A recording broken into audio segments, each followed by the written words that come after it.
Buenas noches, comenzamos Sin Fronteras aquí en TV Ciudad y comenzamos a recorrer la historia, parte de la historia que se está escribiendo por estas horas en el mundo y en particular en el continente. Maite Sarasola, ¿cómo le va? ¿Cómo le va, Jana Babart? Buenas noches. La alegría de estar de vuelta en un periodo de plenos procesos electorales, porque hace una semana tuvimos elecciones en Nicaragua, hoy se está dilucidando el tema de la Argentina, pero fundamentalmente el próximo fin de semana vamos a tener elecciones presidenciales en Chile, en medio de un contexto muy, pero muy especial que se viene arrastrando desde el año 2019. Pero precisamente estamos a una semana de lo que va a ser la primera vuelta de elecciones, donde seguramente, y de acuerdo a los datos que se están manejando, va a haber seguramente una segunda vuelta electoral, pero no deja de ser muy sintomático lo que está ocurriendo en Chile, sobre todo por cómo se está presentando esta elección con algunas particularidades. Son las octavas elecciones que realiza este país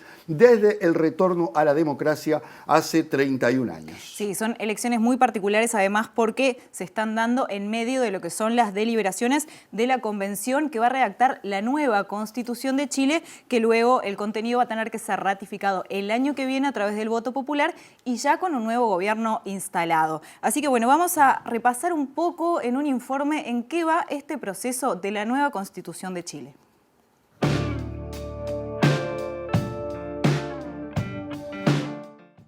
Después de más de un año de agitación social y descontento popular surgidos a partir de la suba del precio del transporte público en 2019 y que motivaron las masivas movilizaciones reprimidas duramente por el gobierno, el presidente Piñera tuvo que aceptar un referéndum para reescribir la Constitución heredada de la dictadura de Pinochet. En octubre del 2020, más del 78% de los votantes chilenos aprobaron el cambio constitucional y en mayo de este año fueron elegidos los miembros de la Asamblea Constituyente encargada de redactar la nueva Constitución y delimitar los privilegios de una élite con un control dominante en el poder político, donde la desigualdad y la falta de acceso a la educación, la salud y a un trabajo dignamente remunerado han sido la norma predominante. Entre las principales características de su conformación se destaca la presencia de 17 representantes indígenas y el hecho de ser la primera en el mundo en tener paridad de género, ya que el 77% de sus integrantes son mujeres, incluida su presidenta, la académica y lingüista mapuche Elisa Loncón. La Constitución actual de Chile fue redactada bajo la influencia del modelo neoliberal del economista de la Universidad de Chicago, Milton Friedman, y a pesar de sus muchas enmiendas, la mayoría de los chilenos la considera demasiado dirigida al libre mercado y la culpa de las marcadas desigualdades del país. Bueno, y esta constitución que se quiere cambiar es la que puso en práctica la dictadura de Augusto Pinochet antes de entregar el gobierno en marzo de 1990 y después de 17 años de terrorismo de Estado. Sin embargo, esta constitución ha sido cambiada o modificada, mejor dicho, modificada unas 40 veces en cambios que nunca fueron estructurales, sino que, bueno, fueron cosas que no tenían una profundidad suficiente como para alterar el modelo que implicaba la aplicación de esta Constitución. Una de las principales reformas fue en el año 1989 y consistió en garantizar la representación parlamentaria de la derecha y de las Fuerzas Armadas. Sí, hubo otra transformación relevante que se dio, en este caso en 2005, durante el gobierno del presidente socialista Ricardo Lagos, que puso fin, por ejemplo, a dos cosas importantes. Por un lado, a los senadores designados y vitalicios, y por otro lado, a la inamovilidad de los comandantes en jefe de las Fuerzas Armadas. Entre los aspectos que se destacan de esa Constitución en lo que tiene que ver con las privatizaciones y el manejo de, aspectos esenciales de la vida de los chilenos, el agua de los ríos, o sea, la privatización del agua hace que el agua de los ríos no sea propiedad estatal, sino de privados que la administran y toman decisiones sobre cursos y caudales, contaminando los cursos y agotando el recurso progresivamente. Es recomendable, para tener una aproximación a este tema, por ejemplo, detenerse en el ejemplo de Petorca. Recuerden este nombre, porque allí es donde están las principales producciones que tienen que ver con la palta, que genera uno de los problemas más graves de los tantos que tiene con el agua este país. Justamente el tema ambiental es uno de los temas claves que se están discutiendo respecto a la nueva Constitución. También está el tema de la gratuidad de la enseñanza, la atención en salud y la seguridad social. Y para profundizar en esto, recibimos esta noche a César Uribe Araya, es constituyente por la lista Fuerza Social de Ñuble, y la lista del Pueblo es de carácter independiente. Te damos las buenas noches. César, ¿cómo estás? Bueno, muchas gracias, Mike, te escuché que era tu nombre, agradecido por la invitación, por hablar sobre lo que estamos viviendo desde dentro también y desde esa historia también que uno trae, que está relacionado con el activismo socioambiental, que es definitivamente lo que nos instaló también en este lugar en la convención. Así que muchas gracias. César, están haciendo una recorrida por el país donde recogen diferentes propuestas por parte del pueblo chileno. Contanos un poco cómo viene siendo esta experiencia y cómo piensan hacer para después bajar a tierra en el debate lo que son estas propuestas que les están llegando. Sí, no sé si bajar a tierra. Nosotros estamos levantando desde las bases, ¿cierto? Desde los territorios la información que se necesita. Evidentemente, uno de los principales problemas que tenemos también, que es estructural en nuestro país, es la falta de democracia, entendida de que no se ha considerado la opinión de las mayorías también en estos 30 años de vuelta de la democracia, ¿cierto? Y en ese sentido es una de las cosas que queremos ir cambiando también desde el ejercicio mismo de la creación de la nueva Constitución, no con la democracia del futuro, sino que una democracia dentro del proceso de construcción. Y para nosotros es muy relevante estar y recorrer los territorios. Esta semana que viene tenemos la Semana Territorial, que es una indicación, digamos, que es parte como del reglamento de funcionamiento de la Convención, donde la intención es que los distintos constituyentes salgan a su distrito, a su comuna, a los lugares donde fuimos elegidos, y bajemos la información y también subamos la información. Creemos que es la única medida también de generar el cambio que se necesita en este país, que tiene que ser desde abajo, tiene que ser de una manera muy amplia, muy colaborativa y entre todos, digamos, estos procesos. De hecho, la demanda siempre fue la Asamblea Constituyente, que terminó convirtiéndose en una convención un poco más reducida en términos de participación. Entonces, dentro de esa realidad, en el funcionamiento, en el reglamento de funcionamiento, nosotros hemos querido marcar la mayor cantidad de mecanismos posibles de participación para generar ese vínculo. César, la presidenta de la Asamblea, Elisa Loncón, dijo que esto iba a dar lugar o paso a un nuevo Chile, algo que seguramente comparten no solo los integrantes de la convención, sino muchísimos chilenos. Pero después de estos primeros meses de trabajo, ¿se cree realmente que va a ser posible, o por lo menos a corto plazo, modificar todo un estado de cosas como existe hoy en día en el país?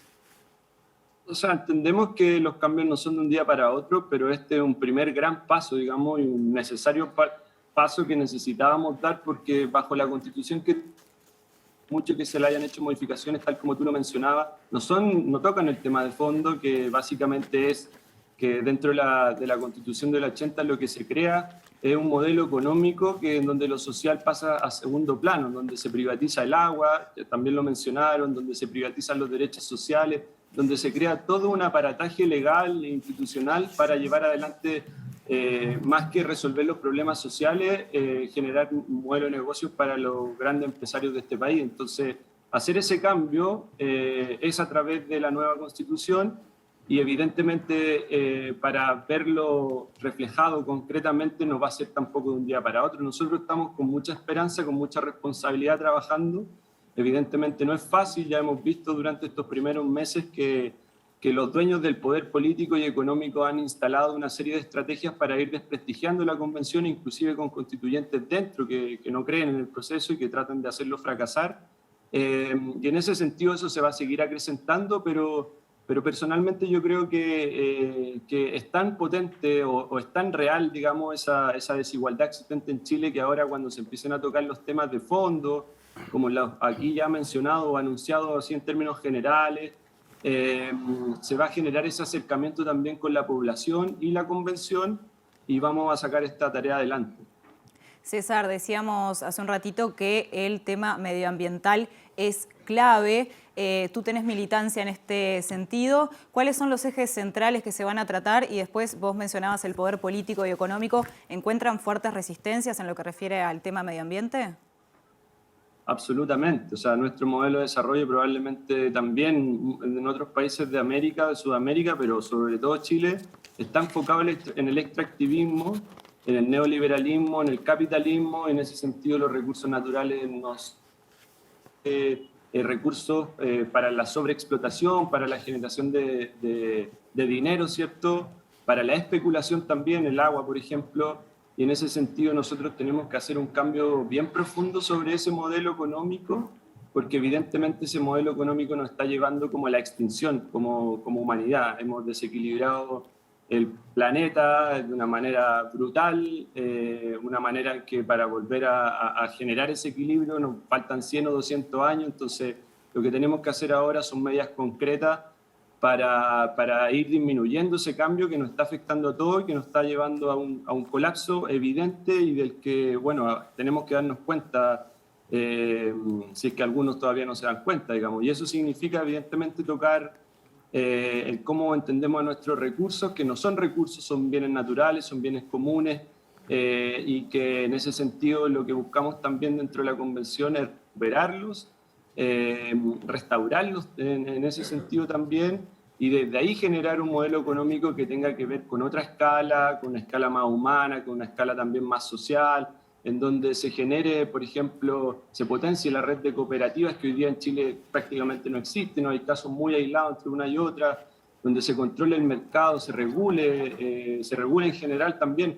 Previo al estallido social nos encontramos con una serie de colusiones de los grandes empresarios que instalaban los precios del confort, que el papel higiénico, de los medicamentos, las farmacias, de los pollos, en fin, nos encontramos con que el mercado también está hiper desregulado, que nos instalan precios que no son los reales, y en ese sentido todo tiene que ver con lo mismo, digamos. Entonces eso es algo que nosotros tenemos que cambiar desde una mirada ecológica, evidentemente.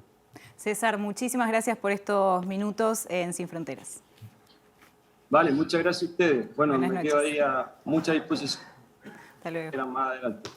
Bien, y el presidente Piñera tiene muchísimos problemas de popularidad por estas horas. Incluso los problemas de popularidad del presidente Piñera terminaron afectando a su propio candidato en las elecciones, que no llega al 10% de los votos. Estamos hablando de Sichel, que ha quedado por el camino en esta polaridad que ha agarrado o que ha adquirido la elección, a pesar de que ninguno de los candidatos tendría un triunfo en la primera vuelta. Sí, repasemos primero cuáles son los candidatos. Estamos hablando de 6 candidatos varones y una mujer. Estos aquí los podemos ver en pantalla. Estamos hablando de Gabriel Boric y José Antonio Kast, que son los dos favoritos. Aparentemente las encuestas vienen bastante complejas, pero son los dos que estarían a la cabeza. Después tenemos a Sebastián Sichel, el que decíamos, el candidato oficialista, y Asna Proboste, Marco Enríquez, Eduardo Artés y Franco Parisi. Estos son la grilla de candidatos que se tienen para estas elecciones del próximo domingo. Sí, hay que tener en cuenta que el ascenso de Kast, que todavía en los sondeos no está muy claro si encabeza o no las encuestas, tiene que ver también con la caída del propio Sichel, que representaba al gobierno y por tanto también una corriente bastante conservadora en la política chilena. Es una personalidad muy particular la de Kast, que después vamos a ver. Tiene que vamos ver, a estar profundizando. Claro, tiene que ver con algunos fenómenos que se están dando en el continente. Pero el próximo domingo también va a quedar definido el Parlamento. Eso sí va a quedar definido en estas elecciones. Por eso, para meternos un poquito más de lleno en todo este proceso, le agradecemos a Daniela Dresner, candidata al Senado por la región de Biobío en representación de la Alianza Apruebo Dignidad, que lideran el Partido Comunista y el Frente Amplio Chileno, y que tiene precisamente a Gabriel Boric como candidato. Bienvenida, Daniela, muy buenas noches, gracias por estar con nosotros. Muchas gracias por la invitación. Yo feliz de estar aquí y feliz de poder conversar esto también internacionalmente, porque además estos son temas que se ven en toda Latinoamérica al menos. Bueno, se especula mucho, por un lado, con la Asamblea Constituyente, por otro lado, con la situación que a distintos niveles atraviesa el gobierno de Chile y en particular Piñera, pero también se dice que se juega mucho en estas elecciones. ¿Por qué? Se juega mucho porque básicamente lo que estamos diciendo es que con los resultados de la Constitución vamos a empezar a generar las leyes, que son las leyes que van a salir a partir de eso, y de eso se va a encargar el próximo Parlamento, pero también se va a encargar el próximo gobierno. Ya estamos en un momento que es un momento de inflexión en el que podemos realmente hacer que Chile vaya en una dirección distinta de la que estaba yendo hasta ese momento, hasta ahora, digamos, y eso lo vamos a definir en estas elecciones. Entonces es muy importante, estaríamos definiendo los próximos 50 años de Chile probablemente en lo que generemos ahora y en los resultados que tengamos en esta elección. Daniela, ¿se pueden prometer cambios en materia de educación, de salud y de seguridad social, no teniendo todavía la certeza de lo que va a ser el contenido de la nueva Carta Magna? ¿Cómo es este proceso tan particular que están viviendo? O sea, yo creo que hay algunas cosas que ya sabemos con seguridad y que tiene que ver con la intención de cambio que existe en la Convención Constitucional. Ya, o sea, estamos hablando de una convención constitucional en el que el 80% de la gente votó apruebo, que significaba que quería cambios respecto de la constitución anterior, y donde tenemos una mayoría aplastante de gente que también está por las transformaciones dentro de la convención. Ya, o sea, el sector, que es el sector de la derecha chilena, que es la que no quiere que existan cambios, está extremadamente disminuido al interior de la convención. Y por lo tanto, lo que va a ocurrir desde la convención son transformaciones para Chile, y eso es lo que están hablando todos los convencionales, y es hacia donde avanzamos el camino. Ya hemos visto cosas como grandes cambios en temas de participación ciudadana que se han incorporado a la nueva convención y cómo va a funcionar. Y creo que ese es el camino en el que vamos a ir. Lo que no podemos prometer es concretamente qué es lo que va a decir la convención, pero que los cambios van en el camino de mayor cantidad de derechos sociales, eso sin duda que va para allá. Daniela, ¿se considera en un momento en que la política tradicional en todos los países está como en decadencia, los partidos tradicionales, que Boric representa un poco a la nueva política chilena, que tiene, bueno, también otro tipo de exponentes, es decir, que no están habitualmente dentro del contexto tradicional? Por un lado, las organizaciones sociales, los pequeños partidos imponen candidatos, pero también la derecha impone candidatos. ¿Qué diferencias hay entre estos candidatos y en particular Boric con los liderazgos tradicionales? Yo diría que la mayor diferencia es la diferencia de querer generar transformaciones profundas, ¿ya? Transformaciones profundas en Chile. Ninguno de los otros programas, ninguno de los otros candidatos o candidatas quiere realmente generar estas transformaciones y quiere cambiar el modelo, el sistema que tenemos, el sistema económico, ¿cierto? El sistema social que tenemos en Chile, como lo quiere hacer el programa de Gabriel Boric. Eso es, por un lado, una gran transformación, que es lo que tiene que ver con contenido, pero también hay mucho que tiene que ver con forma, ¿ya? Con la forma en que los cambios quieren hacerse. Y esto tiene todo que ver con la relación con las organizaciones y con la relación con las bases territoriales. La política, que es la política que queremos realizar desde Apruebo Dignidad, ¿cierto?, que es el movimiento de Gabriel Boric, la coalición que está detrás de Gabriel Boric, es una política que nazca desde los territorios y de alguna forma que lo que se proponga sea lo que se propone en relación con la realidad territorial que las personas están viviendo todo el rato, y es muy alejado de la política que se estaba haciendo hasta ahora, en la que básicamente son élites las que deciden qué es lo que se hace y lo que no se hace, y el poder se mantiene entre las élites. Acá la idea es poder distribuir el poder y de alguna forma que los representantes realmente estén representando a la gente que les elige. Daniela, hablabas del tema del poder económico. En Chile existe una fuertísima desigualdad. ¿Cuáles son sus principales propuestas en materia económica e impositiva? Uy, esto es bastante, pero esto tiene todo que ver, y voy a ir al centro para no explicar cada una de las cosas, pero tiene que ver con el cambio de la matriz productiva, que es un poco lo que explicaba César antes, ¿ya? Tenemos una matriz productiva que es extremadamente extractivista y que no genera ningún tipo de valor agregado a lo que se produce, ¿ya? Entonces, solo para ponerlo muy sencillo, no sé, cortamos árboles y los vendemos, pero no generamos ningún producto a partir de la madera que se saca de los árboles, ¿ya? Y entonces solo luego exportamos la madera en bruto y luego importamos de vuelta los productos ya manufacturados a un precio mucho mayor. ¿Y eso qué implica? Implica que hacemos nuestro medio ambiente, lo destruimos completamente, tenemos crisis hídrica, ¿cierto? Tenemos desertificación de la tierra y no generamos ningún valor agregado porque solo estamos destruyendo la materia prima, o sea, sacando la materia prima hasta niveles que destruimos la tierra, ¿ya? Y entonces parte de este programa lo que busca es generar un cambio en esta forma de producción. ya hacia una producción que genere mayor valor, pero que además considere la naturaleza, ¿cierto? Que considere la sostenibilidad del medio ambiente en el que está inserta y que considere cosas como la ciencia y la tecnología para generar mayor eficiencia en cosas como el uso del agua, ¿cierto? Y de esa manera empezar a producir. Entonces tenemos que fomentar la ciencia y la tecnología, tenemos que fomentar las empresas de tipo más pequeño, de empresas de tipo familiar o pequeñas empresas, ¿cierto? Y empezar a generar en ese sentido un desarrollo que sea un mayor desarrollo. Pero también tiene un foco muy grande el programa de Gabriel Boric en lo que son los derechos sociales y por lo tanto lo que hay que cambiar es las formas de recaudación de dinero. Y ahí voy a la parte de los impuestos. Entonces hay dos formas grandes, digamos, de recaudación, de nueva recaudación que se quieren imponer. La primera tiene que ver con los impuestos a los súper ricos, ¿cierto? Que son impuestos de los grandes patrimonios, a los grandes patrimonios de las personas más ricas de Chile, ¿cierto? Y que a esas personas se les cobre mayor cantidad de impuestos para poder recaudar más para el Estado. Y la segunda tiene que ver con poner impuestos a las grandes minerías, por ejemplo, que son los royalties mineros, que en este momento pagan impuestos muy, muy pequeños, ¿ya? Y aparte de eso, está también una mayor recaudación que se puede hacer para en la parte de evitar la exención de impuestos, que es muy alta en este momento en Chile. Entonces, se genera mayor recaudación para los derechos sociales de la gente y al mismo tiempo se cambia la matriz productiva. Muy bien, Daniela Dresdena, que es candidata al Senado por la región de Biobío por el partido Apruebo Dignidad, muchas gracias por acompañarnos esta noche. Muchas gracias a ustedes por la oportunidad de estar acá con ustedes.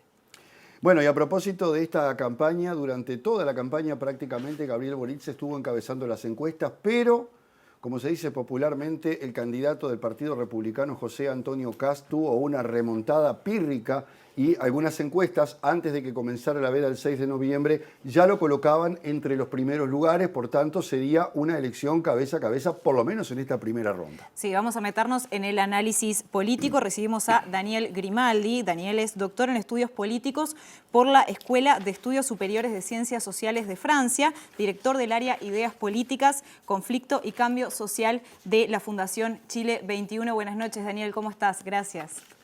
Hola, hola. Muchas gracias por la invitación. Un placer estar con ustedes. Bueno, metiéndonos un poco en el análisis político, hay una contradicción en este posible triunfo de Kast y, por otro lado, el proceso de reforma constitucional al que se llegó luego de las protestas, porque es un poco extraño, ¿no? Quizás el discurso de Kast con lo que fueron las protestas, con sus reivindicaciones. ¿Cómo podemos explicar esto? Mira, yo creo que aparece como una contradicción, pero en el fondo es muy comprensible, porque Chile está actualmente frente a una posibilidad de un cambio importante en sus bases institucionales. Lo que ofrece José Antonio Kast es una regresión incluso al pasado, es evitar el cambio. Y por supuesto hay gente en Chile que no quiere esos cambios.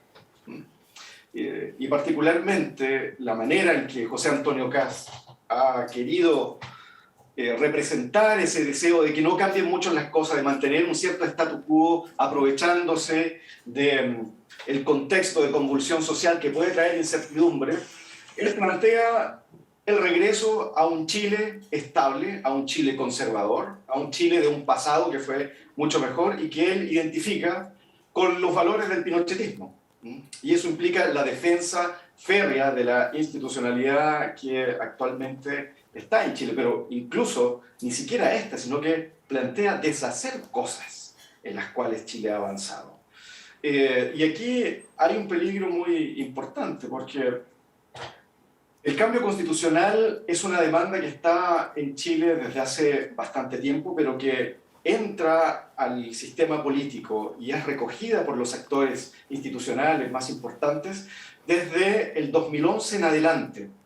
Recordemos que hubo una gran movilización de los estudiantes por la educación gratuita, de calidad, en el marco del primer gobierno de Sebastián Piñera en el 2010. El 2011 explota un movimiento estudiantil muy grande y pone en el centro para transformar la educación chilena el cambio a la Constitución. Luego vino el gobierno de Michelle Bachelet II, inició un proceso de diálogos constituyentes, de cabildos, donde se llegó a un texto bastante civilizado, digamos, bastante moderado, y que el gobierno de Sebastián Piñera tenía que haber consultado al Parlamento y posteriormente haberlo sometido a consulta a la ciudadanía, y ese cambio se frenó.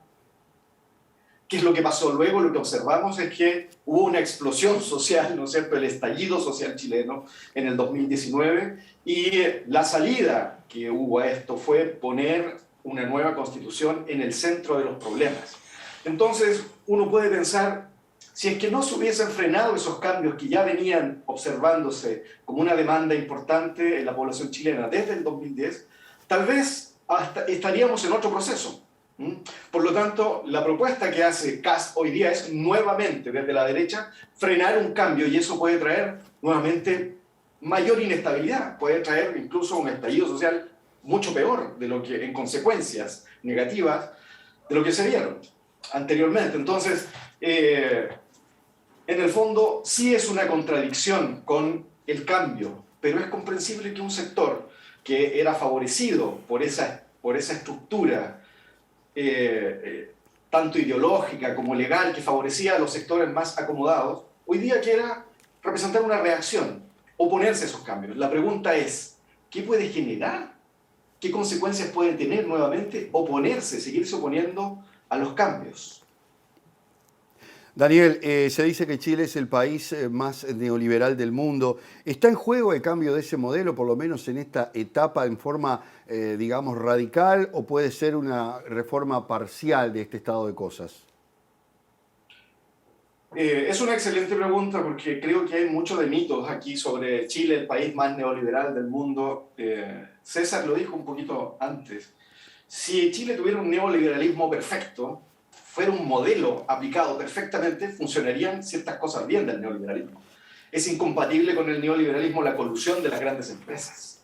Es un modelo, digamos, el chileno, que fue fundado en dictadura, con una cierta institucionalidad que está en la Constitución Política de la República, con un deseo, con una inspiración neoliberal, pero que en la práctica tiene muy poco de neoliberal. No hay libre competencia en Chile, y escándalos de colusión de grandes empresas muestran que en realidad el capitalismo chileno es un capitalismo de oligarcas, que no les gusta la competencia, quieren concentrar el poder, quieren ponerse de acuerdo entre ellos, sacar al Estado de la regulación, no para respetar la libre competencia, sino que para mantener ciertos oligopolios o incluso ciertos monopolios de sectores.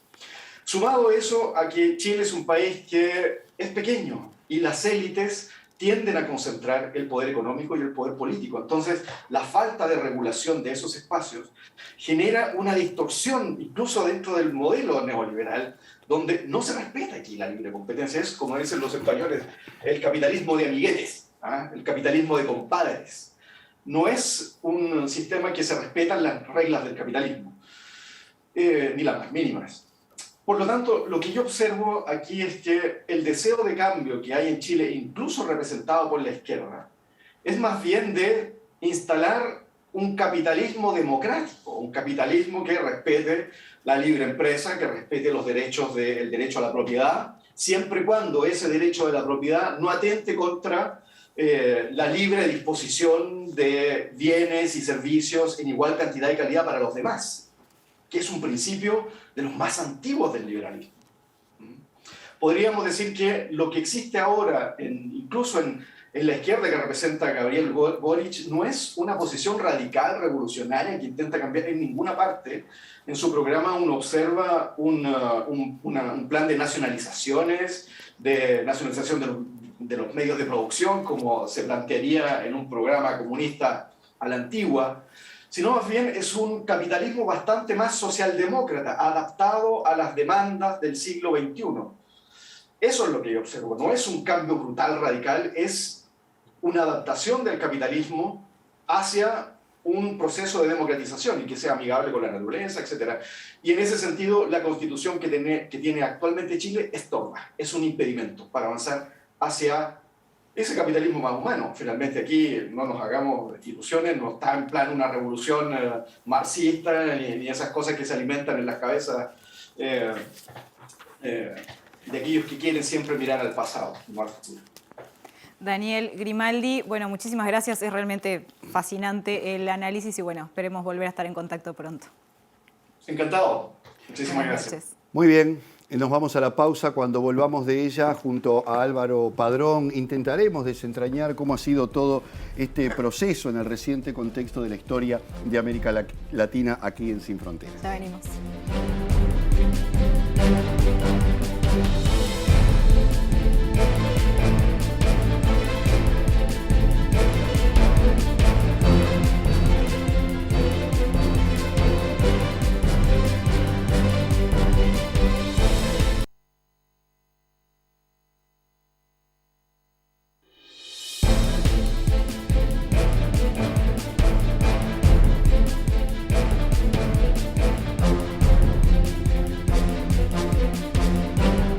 Segundo bloque de Sin Fronteras y seguimos metiéndonos en Chile, ahora de la mano de Álvaro Padrón, analista internacional. Buenas noches, Álvaro. ¿Qué tal? Bienvenido. ¿Cómo están? Muy bien, muchas gracias. Bueno, situación compleja con muchas características, más allá de la coyuntura política que ya mencionábamos y de los datos en la perspectiva de la próxima elección. ¿Cómo podemos ubicar a este país y a su historia reciente en el contexto de América Latina? Y bueno, tratemos de hacer eso, ¿no? Porque en nuestra mesa podemos un poco salir de la coyuntura, que estuvo genial, como la pudimos repasar recién con 3 personas que además viven directamente en esa coyuntura.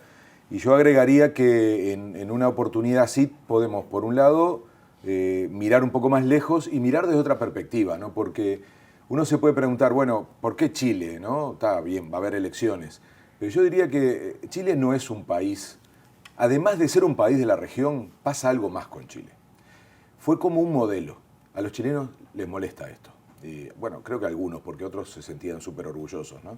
Era como el oasis, decía Piñeda, en la América Latina desastrosa. Entonces, hubo siempre algo así, de decir, en Chile pasan cosas especiales, de alguna manera se generan situaciones que luego son réplicas, utilizadas como ejemplos, para bien y para mal, yo diría casi siempre para mal, y esto hace de Chile una cosa distinta. Y yo creo que es muy importante, si yo tuviera que ponerle una palabra a eso, yo diría que Chile ha sido siempre un laboratorio. Un laboratorio. ¿De quién? Pobres chilenas y chilenos. En algunas cosas fue, por ejemplo, el inicio de un proceso de izquierda con el gobierno de Allende, es el primer gobierno de ese estilo, electo popularmente, con un proceso sumamente interesante, en un momento de mucha crispación social. Eso termina con una dictadura, con un golpe de Estado, termina con la muerte de Allende. Entonces ahí también hubo un laboratorio de cómo podía ser una izquierda democrática en América Latina.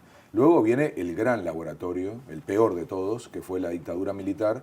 Y yo creo que eso no es menor, porque uno dice, bueno, dictadura hubo en todos los países. La de Chile fue distinta. Y por eso yo digo que la receta, el modelo, el ejemplo, hace que cuando miremos a Chile estemos viendo algo que luego sentimos como propio, porque hubo un efecto contagio, hubo una especie de copia. Chile fue capaz de producir cosas que se aplicaron en el resto de América Latina y en el mundo.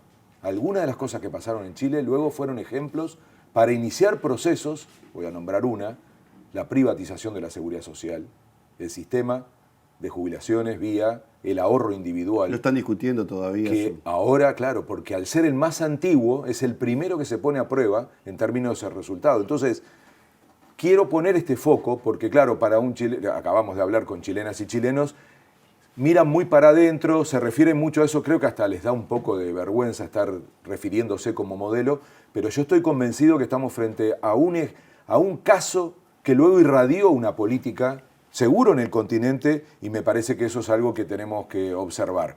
Y que además nos permite repasar nuestro programa, ¿no? Porque en Chile uno va a encontrar casi todas las cosas que hemos ido tocando en Sin Fronteras, ¿no? La desigualdad, el tema de los impuestos, se decía recién, la geopolítica, cómo hacer inserción internacional, los estallidos sociales, y las nuevas derechas, porque en Chile hoy tenemos un candidato de ese perfil de las nuevas derechas. Antes de meternos en eso, ¿qué características particulares tuvo la dictadura chilena? Por ejemplo, en lo económico, donde hubo la aplicación de un modelo neoliberal que se fue perfeccionando. Recordemos que Hernán Vigi, que fue uno de los artífices de ese modelo, bueno, tuvo después una trascendencia también internacional, se lo tomaba como un modelo propiamente dicho. Sí, exactamente. Yo creo que la principal... A ver, hay una característica de la dictadura chilena que es imposible no verla, ¿no? Más de 50.000 muertos. Eso es una cifra, uno lo compara con... Bueno, Argentina fue enorme, pero no llegó a ese punto. Brasil, por supuesto, mucho menor, incluso nosotros también. Y no es un problema a escala, ¿eh?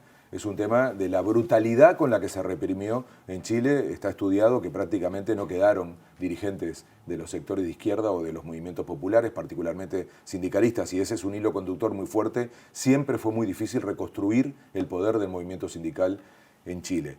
Pero yo diría que además de esa brutal represión, además de haber desplazado un gobierno de izquierda que no pasó en casi ninguna otra de las dictaduras de América Latina, que en general el discurso era evitar que viniera la izquierda, en ese caso fue desplazar a un gobierno de izquierda, que fue el de Salvador Allende. La principal diferencia, Jano, está en que tuvo guión. Sobre todo tuvo guión económico. Yo comparto, Daniel, ¿no? Recién hablaba de que no es tan así esto de la perfección neoliberal pero por supuesto, ¿no? Perfección no tiene ese modelo, y él explicó muy bien por qué, pero claramente fue el primer país del mundo en donde se empezó a aplicar una política primero temprana y fundamentalmente radical del modelo neoliberal. El primero. Y ahí la radicalidad tuvo que ver con que había dictadura. Tenemos que recordar que quienes terminan tomando con mucha potencia la idea neoliberal es Margaret Thatcher y Ronald Reagan en el norte, bastante después del triunfo de la dictadura militar de Pinochet.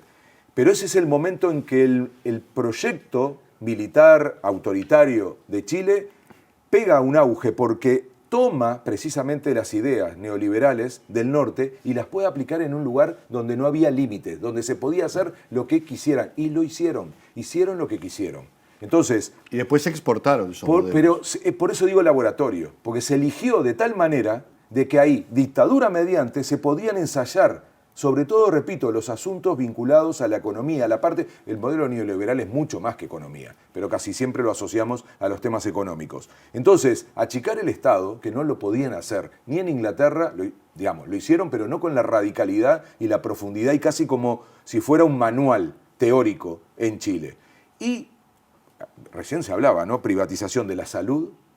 Voy a decir de las cosas que nos chocan, ¿no? Porque más básicas. Se privatizó todo en Chile, absolutamente todo. Pero que uno imagine que la salud no es pública, que la educación no es pública. El agua. Y cuando hoy se nombraba lo del agua, ¿no? Yo diría los recursos naturales en general. Lo que pasa es que lo del agua ya es la sensación de que vos abrís la canilla y ya no es un bien público. Es tremendo, ¿no? Entonces, mi punto ahí es que ese modelo, ese laboratorio tuvo un guión, y eso no pasó en el resto de las dictaduras de América Latina, que quedaron entre un discurso nacionalista, unas limitaciones entre juntar el pensamiento académico, aún siendo muy conservador, y el ejercicio político, hizo que uno pueda ver muchas variantes de cómo se desarrollaban algunas de las estrategias, sobre todo económicas, en las dictaduras de América Latina. En Chile fue una aplanadora, y el resultado está a la vista porque dejó una especie de matriz mucho más profunda que simplemente un momento de la historia. Dejó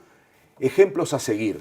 Incluso en la recuperación democrática, muchos de estos temas, al día de hoy, siguen vigentes como teorías, como cuestiones que no se discuten. Entonces, eso yo creo que hace a Chile una particularidad, y por eso es tan radical la discusión actual, porque lo que tienen que desarmar es algo muy potente, muy bien pensado, sobre todo muy bien implementado, que repito, cuidado con creer que fue un experimento para su país solamente, para América Latina en particular, terminó siendo un experimento de escala internacional. Álvaro, continuando con el presente y el actual escenario político que se da en Chile, mencionabas el tema de la ultraderecha y tenemos a este personaje, este candidato a Kast, que justamente Leyendo un poco lo que son las propuestas de él, me hacía acordar mucho a las características que tú comentaste en el programa de ultraderecha, de justamente estos candidatos que, por ejemplo, en lo que refiere a migración, tiene un tinte xenófobo extremadamente fuerte. Parte de las propuestas son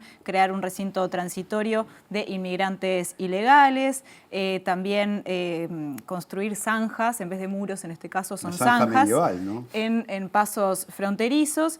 Después, en lo que refiere a la reivindicación de la dictadura también, en 2017 dijo: mi nombre es José Antonio Kast y yo sí defiendo con orgullo la obra del gobierno militar. Sí creo que muchos militares y miembros de las Fuerzas Armadas están siendo perseguidos y yo sí me comprometo, si soy presidente, a proteger a las Fuerzas Armadas. Y un tercer ítem que también me llamó la atención es el discurso machista de Kast, que además de normalizar las violaciones, también señala que las mujeres no tienen derecho a decidir sobre sus cuerpos. Es como si fuera de manual. Es un manual. Estamos frente a un manual y no es casual, ¿no? O sea, él eligió eso. Claro, empezamos, ¿se acuerdan, no? Nos pasa como con Trump, como con Bolsonaro. Uno empieza a decir, pero qué locura, ¿qué está diciendo? Pero sabe qué está diciendo porque busca un electorado, recién lo explicaba Daniel, ¿no?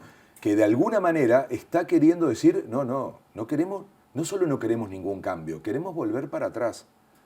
Y ese discurso es de manual de hoy de la ultraderecha y fue, ¿se acuerdan, no? El desarrollo del programa que hicimos y del análisis de lo que está pasando no solo en América Latina, en el resto del mundo con ese fenómeno de sectores fascistas, de sectores que reivindican la peor práctica de la política populista y desde la perspectiva conservadora.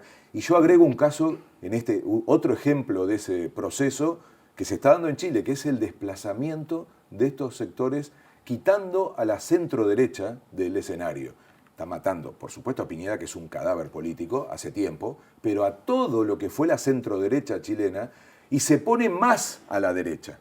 Eso también lo habíamos hablado en el programa cuando veíamos, por ejemplo, el caso francés o el caso español. El caso alemán, por ejemplo. El caso alemán, el caso español, que lo conocemos muy de cerca porque Vox termina matando a Ciudadanos, de alguna manera también sacándole un fuerte electorado al Partido Popular. Y en Alemania creció la Alternativa por Alemania en base a los votos del CDU. Y en Brasil, cuando pierde el Centrão, que es el espacio más de centro democrático de derecha de Brasil, y gana Bolsonaro, Trump comiéndose al Partido Republicano por dentro, y en este caso Katz casi matando a la opción de la derecha tradicional chilena y confrontando con este discurso, radicalizando. Porque uno dice, pero ¿cómo? Si Chile estalló socialmente, si hay como una revisión de la Constitución, debería aparecer una derecha que trate de tomar distancia de la dictadura, que reivindique, y no. Él apuesta precisamente al miedo, recuerden, que también hablábamos de eso, al odio, a la idea de volver al pasado,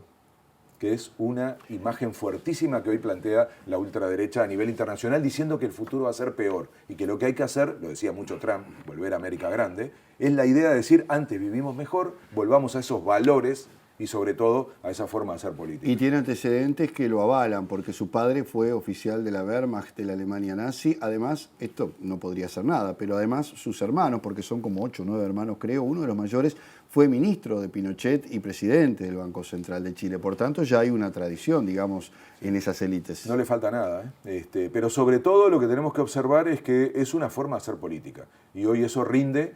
Esperemos que la sociedad chilena, que existe ese porcentaje de gente que va a pensar así, existe todavía gente que se siente identificada con Pinochet, existe un poder militar fuertísimo en Chile y privilegios. ¿Cómo fue esa transición de salida después de la dictadura en Chile? Y probablemente la más larga de todas las reaperturas democráticas de América Latina. Fue impresionante. De hecho, sigue vigente la Constitución de la dictadura, claro, con todas las reformas. ¿Se dan cuenta qué impresionante, no? Sí. Le llaman algunos el candado, ¿no? O sea, es una reforma, una Constitución que se aprueba en el 80, que fue hecha para que se mantuvieran todos los elementos pensados en la dictadura, aunque se recuperara la democracia. Y que tiene una parte clave, que es que reformarla es más difícil que cualquier otra cosa. Entonces, está hecha para no cambiar.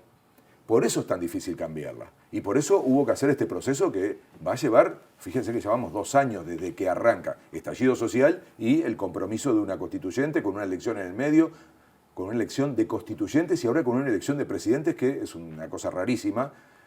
Va a haber una elección ahora, en pocos días, Y luego, cuando se cambie la Constitución, puede ser que se cambie también el sistema electoral y tenga que convocarse a elecciones de nuevo. Esto se ha hablado poco, ¿no? Pero es una posibilidad. Entonces, cambiar la Constitución es un asunto siempre, en cualquier país, muy complejo. Pero en el caso de Chile es dramático porque fue pensada para no cambiarla. Es como haber dejado en el país una especie de cerrojo que impide cualquier modificación, y esa es la herencia. Entonces, esa transición fue complicadísima y tiene que ver también con las actitudes de los partidos, ¿no?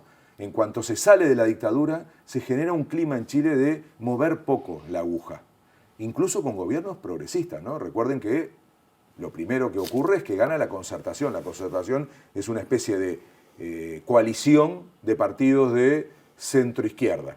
Y esos partidos que gobernaron 20 años tocaron muy pocos aspectos de la estructura fundamental, no solamente porque no quisieron, sino porque la Constitución se lo impedía. Entonces siempre fue un asunto que estuvo en la vuelta, y yo creo que es la demostración de que estos gobiernos militares, particularmente autoritarios, y sobre todo el chileno, que tenía guión, supo hacer, incluso al final, algo tan sofisticado como dejar una especie de garantía de que sus intereses y sobre todo sus obras no iban a poderse cambiar. Y es un modelo que también mantuvo una desigualdad en un país donde hay algunas cifras, pero los ingresos del 20% de la población más rica son 10 veces mayores que los del quintil más pobre, esto según datos de OCDE de 2018, siendo sorprendentemente mayor que el resto de los países que integran la OCDE.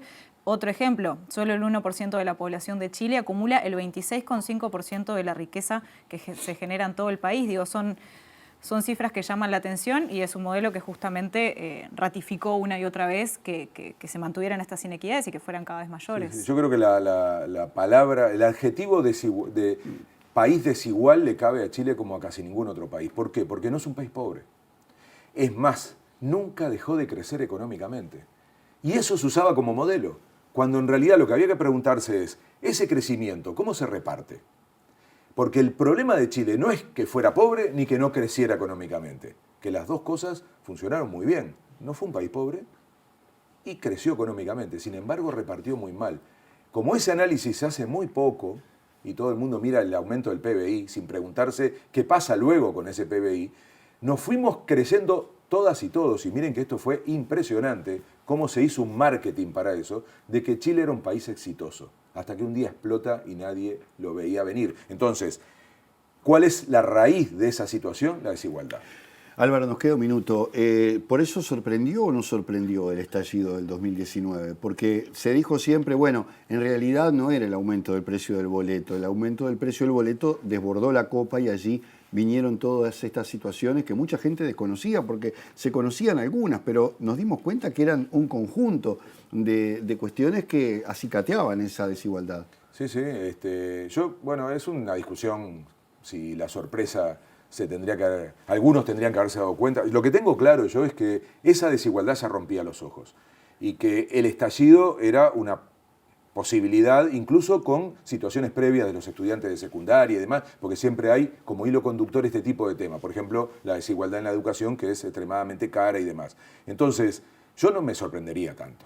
Yo creo que, y el que menos se tendría que haber sorprendido son no solo el presidente, sino el sistema político en su conjunto. Porque miren que el golpe en Chile se lo lleva todo el sistema político. Y de hecho, si ustedes observan, son dos candidatos totalmente nuevos, los que están ahora en disputa, con partidos nuevos. Entonces, el problema de representación y de desconexión con la sociedad era muy generalizado en Chile. Ahora, yo diría que el estallido, por eso el concepto de estallido, ¿no? Es como que estalla, que uno no... Hay una frase que es fantástica en Chile, porque todo arranca, ¿se acuerdan? Con el aumento del precio del metro, como si fuera, no sé, un ómnibus aquí, 30 pesos, que vendría a ser un peso en Uruguay, y uno dice, ¿cómo puede ser que por una cosa así explote y casi colapse un país que estuvo, si no fuera por la pandemia, hasta el día de hoy seguiría en esa situación? Entonces, ¿cuál es la consigna? No fueron 30 pesos, fueron 30 años. Me parece una síntesis muy potente para dar cuenta de lo que se acumuló de molestia social, de desigualdad y por qué el estallido. No quiero terminar sin decir en un programa internacional que quizá uno de los temas que más representativo fue a esta idea de modelo en Chile es un informe de inserción internacional. Estamos hablando del país con más TLC en el mundo. Su teoría fue apertura unilateral, o sea, yo no me importa ni negociar, directamente me abro al mundo. Segundo, lo hago desde una perspectiva solitaria. Es decir, Chile nunca se adhirió a ningún proceso de integración en América Latina. Estuvo a punto de entrar al Mercosur. En un momento en donde era clave esa decisión, optó por seguir solo y ahí empezó el debate del ALCA, el Área de Libre Comercio de las Américas, impulsado por Estados Unidos. Digo esto porque en general nos cuesta mucho en un programa así, en nuestro sentido, conectar la política internacional con temas nacionales. Ese modelo chileno también tuvo su versión de inserción internacional. Muchos decían que era la mejor forma de insertarse internacionalmente. El resultado está a la vista, porque lo decía también, no me acuerdo si era una candidata, Daniela, ¿no? Sí. Ella decía, tenemos un problema de la matriz productiva chilena. Producimos cosas de valor muy bajo, materias primas, somos un país extractivista con poco valor agregado. Ahí está el tema de la inserción internacional y por lo tanto pensémoslo porque esas son las cosas que uno tiene que replicar a la hora de mirar Uruguay. No sea cosa que nos pase como a Talvi, que durante mucho tiempo dijo que el modelo era chileno, cuando estalla Chile dice, sí, la verdad que un poco me equivoqué, quizá a Chile le faltaba vallismo. Y por cierto que le faltaba vallismo, le faltaba Estado, le faltaba derecho, le faltaba políticas sociales, todo eso que representa el vallismo, representó el vallismo. La antítesis del vallismo. Sí, sí. Y la verdad que ahí hizo como una autocrítica y terminó, en mi opinión, dando una imagen muy correcta. Todo eso le faltó a Chile y ojalá lo recupere vía las elecciones, vía la democracia y vía una nueva constitución. Álvaro Padrón, muchas gracias por estos minutos y nosotros cerramos el capítulo Chile y en el próximo bloque de Sin Fronteras nos vamos para Nicaragua.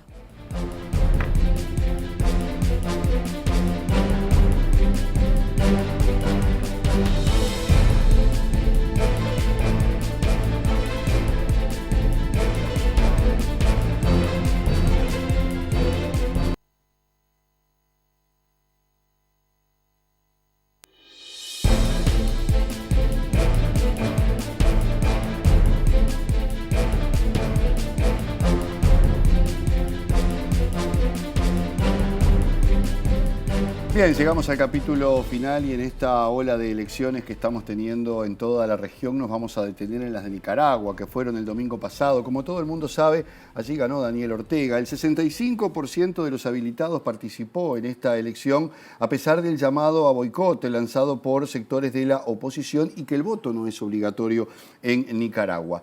Ortega resultó reelecto con el 75% de los votos para el que será su cuarto mandato consecutivo y la extensión del ciclo del Frente Sandinista de Liberación Nacional. Sí, antes de que se llevaran a cabo estas elecciones, tanto Estados Unidos como la Unión Europea anticiparon que no reconocerían los resultados. Esto está vinculado con que, la detención de diferentes dirigentes de la oposición, que, para evitar que compitan en las elecciones, justamente en la competencia a la presidencia. El gobierno, por su parte, sostiene que están presos por cometer delitos como, por ejemplo, lavado de dinero y traición a la patria al recibir financiación extranjera en voz del gobierno, para desestabilizar al país a partir de las protestas que comenzaron en 2018. Vamos a consultar al analista internacional Sergio Rodríguez Gelfenstein, que es magíster en Relaciones Internacionales y Globales y ex embajador de Venezuela ante Nicaragua. Bienvenido, muy buenas noches, un gusto tenerlo con nosotros. Buenas noches, mucho gusto, muchas gracias por la invitación. Bueno, muy bien. Vamos a ver cuál es un poco esta situación electoral, las reacciones que ha generado, todo esto que se ha vivido en estos últimos días relacionado con la elección en Nicaragua particularmente. Bueno,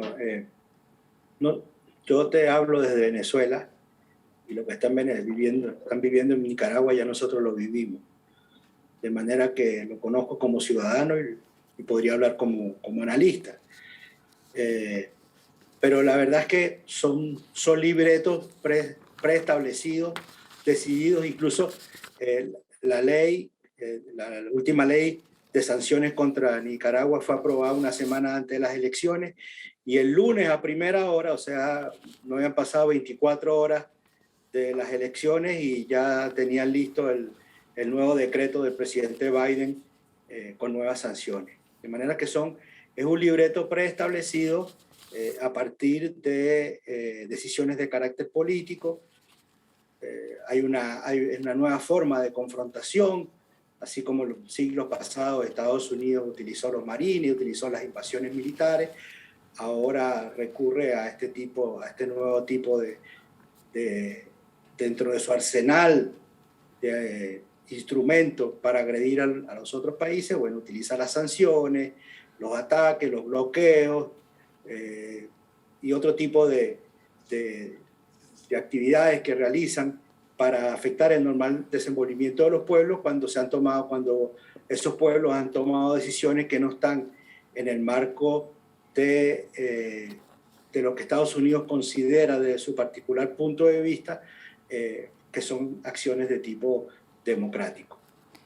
Sergio, ¿cuál es tu visión respecto al encarcelamiento de dirigentes opositores? El Comité de Derechos Económicos, Sociales y Culturales de la ONU expresó preocupación por información, y en esto cito, que da cuenta de altos niveles de corrupción e impunidad que persisten en Nicaragua, y además también desde la ONU condenaron lo que ellos consideran la falta de garantías en lo que refiere a derechos y libertades, y denunciaron que observaron un incremento también de la represión a medida que se acercaban las elecciones en Nicaragua. ¿Cuál es tu visión al respecto?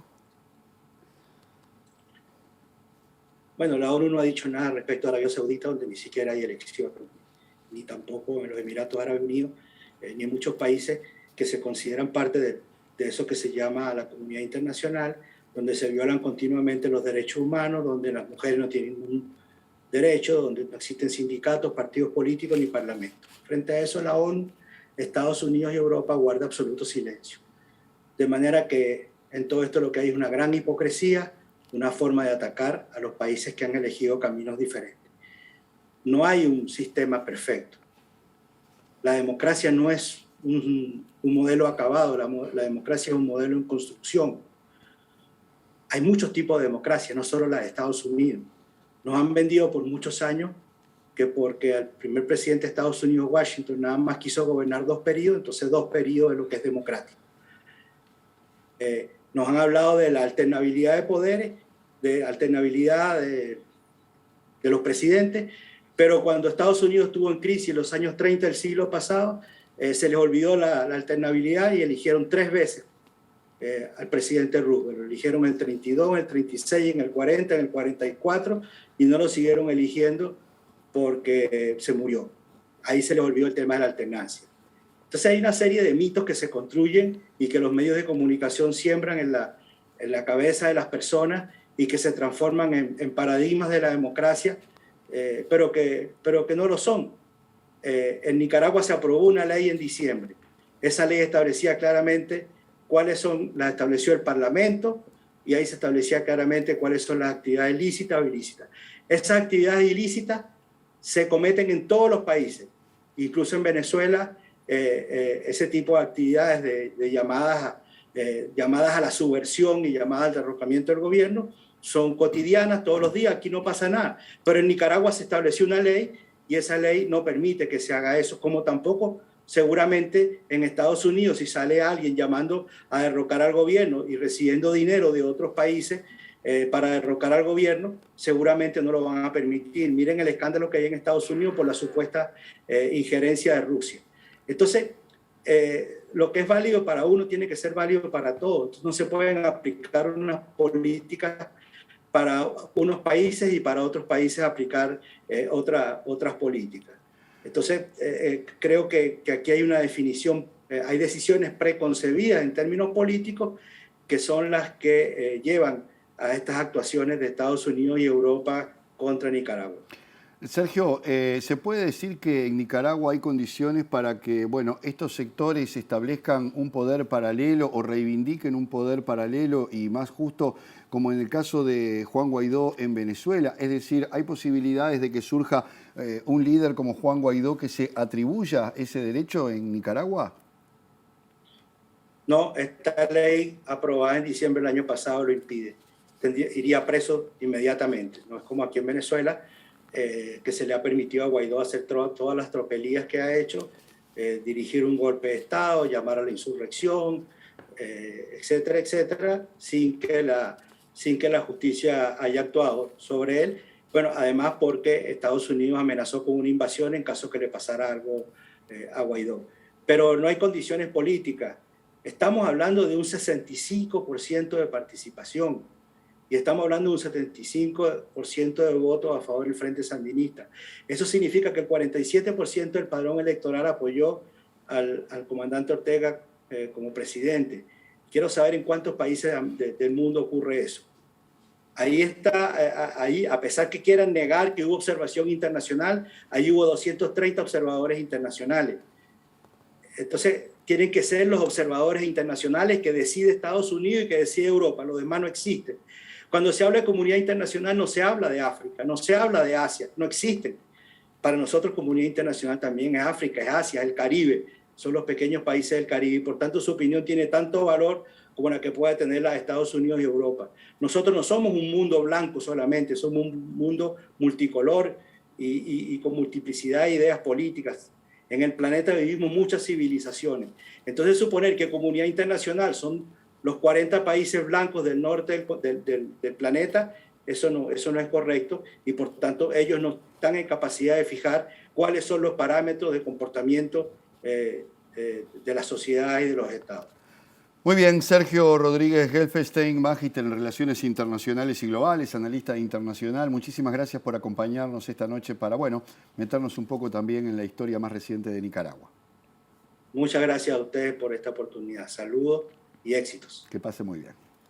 Bueno, y nos vamos. Antes compartir unos datos igual de Nicaragua. Según la Comisión Interamericana de Derechos Humanos, al 30 de septiembre de 2021 hay aún 145 personas que permanecen privadas de libertad, 328 víctimas fatales en el contexto de la crisis y más de 100.000 nicaragüenses exiliados. Seguramente habrá mucho más para seguir analizando y seguramente van a haber muchas más elecciones en estos días. Se vienen también las elecciones en Venezuela, las elecciones en Honduras, lo que se está dilucidando hoy en Argentina. Bueno, todo esto hacia fin de año que ha recargado la agenda electoral del continente. Sí, igual en el próximo programa nos vamos a estar metiendo en otro tema. Además de elecciones, vamos a seguir con elecciones, pero vamos a estar hablando del agua.